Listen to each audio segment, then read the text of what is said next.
सियावर रामचंद्र जी की जय। देखिए, श्री रामचंद्र जी के पर्वत की शोभा देखकर भरत जी के हृदय में अत्यंत प्रेम हुआ।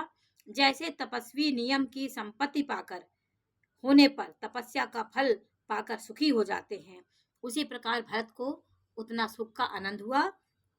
तब केवट ऊंचे चढ़ी धाई, कहु भरत सन भुजा उठाई। नाथ देखी है विटप विशाला, पाकर जम्बू रसाल तमाला।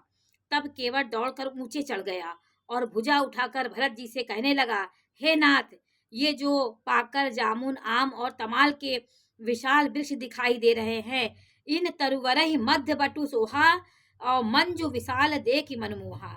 जिन श्रेष्ठ वृक्षों के बीच में एक सुंदर विशाल वड़ का वृक्ष शोभित है, जिसको देखकर मन मोहित होता है। उसके पत्ते नीले और सघन हैं और उसमें लाल फल लगे हैं। उसकी घनी छाया सब ऋतुओं में सुख देने वाली है। मानो ब्रह्मा जी ने परम शोभा को एकत्र करके अंधकार और लालिमा मई राशि सी रच दी है। हे गुसाई, ये वृक्ष नदी के समीप है, जहाँ श्री रामचंद्र जी पर्णकुटी छाई हुई है। ये हाथ उठा के बता रहा है कि वो जो वृक्ष दिख रहे हैं उसी के बीच में वट के वृक्ष के नीचे रामचंद्र जी की पर्णकुटी है। तुलसी तरुवर विविध सुहाए, कहूँ कौसी कहूँ लखन लगाए। बट छाया वेदिका बनाई, सिय निज पानी सरोज सुहाई। वहाँ तुलसी जी के बहुत से सुंदर वृक्ष शोभित हैं, जो कहीं कहीं सीता जी ने और कहीं से लक्ष्मण जी ने लगाए हैं।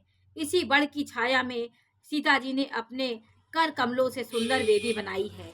वो बता रहा है भरत को निषाद राज कि उन्होंने वेदी बनाई है, वहाँ तुलसी का पेड़ लगाया है, कई लक्ष्मण जी ने पेड़ लगाए। बड़ी इसी बड़ की छाया में सीता जी ने अपने हाथों से सुंदर वेदी बनाई है। दोहा नंबर 237 में है कि जहाँ बैठी मुनिगण सहित नित सिय राम सुजान, और सुनहि कथा इतिहास सब आगम निगम पुराण।